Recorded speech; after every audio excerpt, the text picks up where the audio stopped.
Halo guys, balik lagi bareng gue Ali di channel Asokat Story.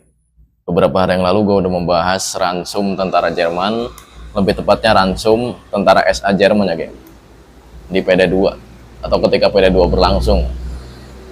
Yang mana di situ gue juga membahas sejarah PD2-nya juga, tipis-tipis tapi ya.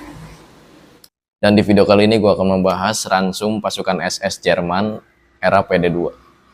Sebelum gue lanjut ke pembahasan intinya, gue akan flashback dulu kapan terbentuknya pasukan SS ini dan sepak terjangnya.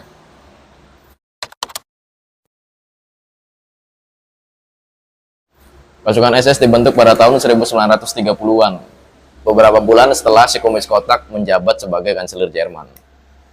Ini didasari karena si Kumis Kotak nggak mau ada ada kekuatan yang lebih besar gitu kan, dibandingkan divisi yang dia buat kayak gitu, geng.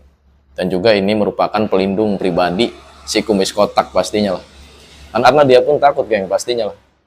Takut oleh siapa? Takut oleh orang-orang yang kontra terhadapnya kayak gitu. Apalagi misalkan orang yang kontra itu masuk di jajaran divisi-divisi Jerman kayak gitu, geng.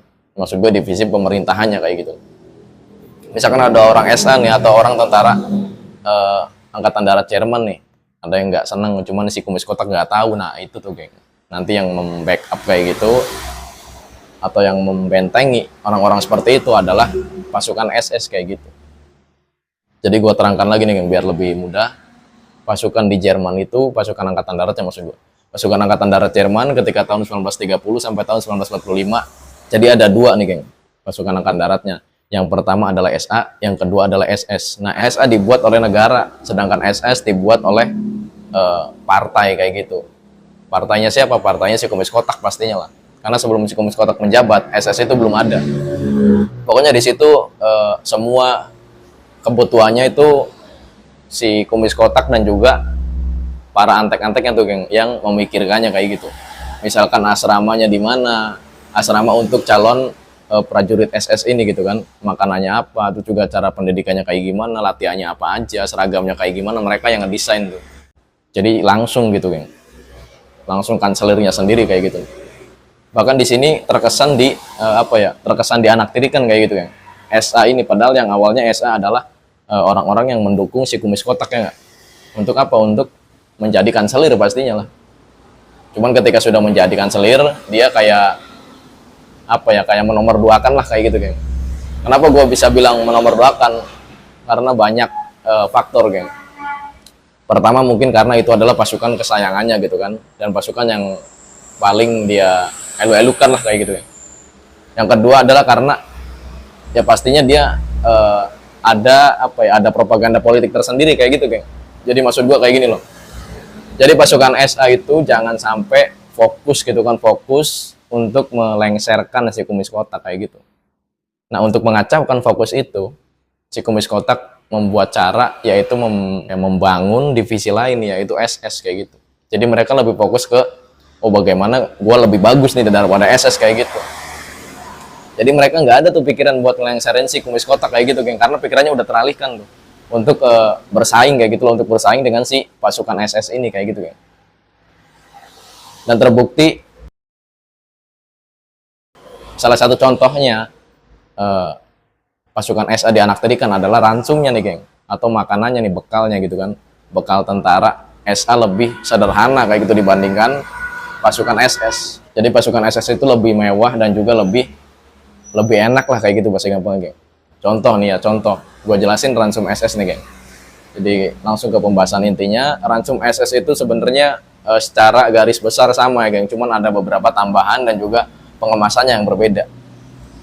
Jika diransum pasukan SA itu ada daging gitu kan, dan dagingnya ada empat macam gitu kan. Jadi 4 macam ini bukan disajikan 4-4-nya kayak gitu, enggak, geng. Kalau satu yang enggak ada, kalau pilihan yang pertama enggak ada, pilihannya kedua kayak gitu. Jadi udah gue sebutin di video kemarin, yaitu daging kalkun. Nah, kalau daging kalkun enggak ada daging babi. Kalau daging babi enggak ada daging sapi. Nah, kalau daging sapi enggak ada daging ayam. Begitupun pasukan SS pun sama tuh. Ransumnya seperti itu, geng, isinya. Dan juga ada roti juga tuh. Roti kan udah umum di Eropa gitu kan. Ya kalau di kitanya nasi lah kayak gitu, geng. Juga ada sup juga, sup tomat dan juga sup yang biasa gitu kan, sup konvensional lah kayak gitu. Nah, di sini ada yang ngebedain nih, geng. Yang membedakan adalah kemasannya, geng. Kemasannya lebih apa ya, lebih premium lah. Lebih premium dan juga pasukan SS ini ditambahi, geng, ditambahi cerutu kayak gitu. Beberapa buah cerutu atau rokok lah kalau zaman sekarang.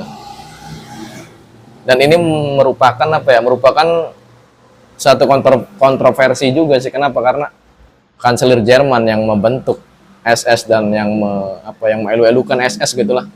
Dia selalu mengutarakan bahwa orang Jerman itu harusnya nggak ngerokok kayak gitu. Nggak ngerokok, nggak minum alkohol. Karena dia pun seperti itu kayak gitu, geng. Dan seperti yang kita tahu juga, rokok itu sangat-sangat berharga dulu, geng. Apalagi di Eropa itu kan dingin, ya nggak? Apalagi di Eropa Timur, geng. Jadi Eropa Barat aja udah dingin, di Eropa Timur lebih dingin lagi. Ketika pertempuran Stalingrad atau operasi Barbarossa di Eropa Timur sana, jadi rokok itu udah kayak apa ya, kayak berlian, gengs. Bisa dibarter apapun gitu kan, bisa dibarter makanan, bisa dibarter minuman juga, bisa dibarter kayak istirahat kayak gitu.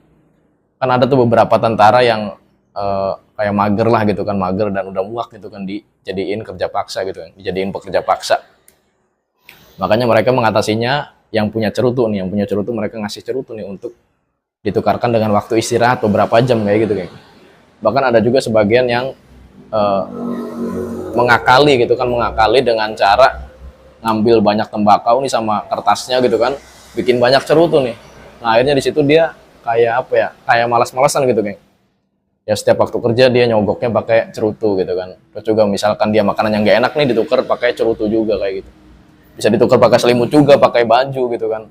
Pokoknya bisa ditukar pakai apapun lah. Udah kayak alat pembayaran gitu kan. Padahal kalau kita lihat zaman sekarang cuman rokok doang gitu kan. Kayak nggak ada harganya gitu, geng. Cuman beda kalau ketika PD2 itu. Balik lagi ke ransum itu, geng. Ransum itu dikemas secara apa ya? Secara premium gitu, geng. Menggunakan kaleng berwarna emas. Jadi kalau kaleng biasa itu kan warnanya silver biasa gitu kan ya. Silver biasa bisa karatan kayak gitu. Nah, kalau itu warnanya warna gold. Bisa sih karatan, cuman agak lama kayak gitu. Bahkan di seragamnya juga SS sudah banyak perbedaannya, nggak? Lebih bagus warnanya. Terus juga ada logo tengkorak gitu kan. Kalau misalkan di petinggi-petingginya itu kan di topinya tuh, guys, di atasnya tuh ada logo tengkorak. Kalau misalkan bawahannya biasanya di sini nih. Ada yang di topi, ada yang di pojok sebelah kanan. Jadi membuat efek apa ya? Efek psikologis gitu kan. Secara nggak langsung menakut-nakuti orang-orang yang dia dekati kayak gitu. Udah badannya gede gitu kan. Terus juga image-nya juga udah mengerikan dan elit gitu kan, pasukan SS. Ditambah ada motif-motif tengkorak gitu kan di seragamnya kayak gitu. Secara sepak terjang pasukan SS itu nggak banyak turun di medan-medan pertempuran kayak gitu, geng. Jadi dia mah datangnya tuh kayak apa ya, di medan-medan tertentu aja lah kayak gitu. Di medan-medan tertentu, plus dia itu sebagai senjata akhir kayak gitu, geng. Contoh nih, medan-medan tertentu nih kayak gini nih. Misalkan ada benteng yang susah ditembus nih. Nah, diturunin tuh pasukan SS dulu tuh. Itu juga nggak semua, paling beberapa lah. Atau misalkan ketika akhir-akhir PD2 nih, ketika tahun 1944 nih.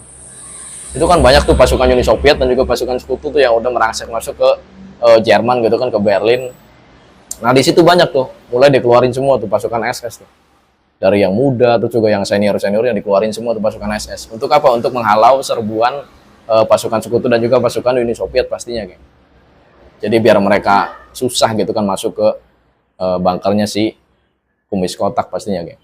Buat kalian yang ingin menambahkan tentang sejarah ransum pasukan SS ini, silahkan tambahkan di kolom komentar di bawah. Dan buat lo suka dengan video gue, pasti udah klik tombol subscribe dan logo bel dari sampingnya gue Ali. Kita ketemu di video berikutnya. Terima kasih.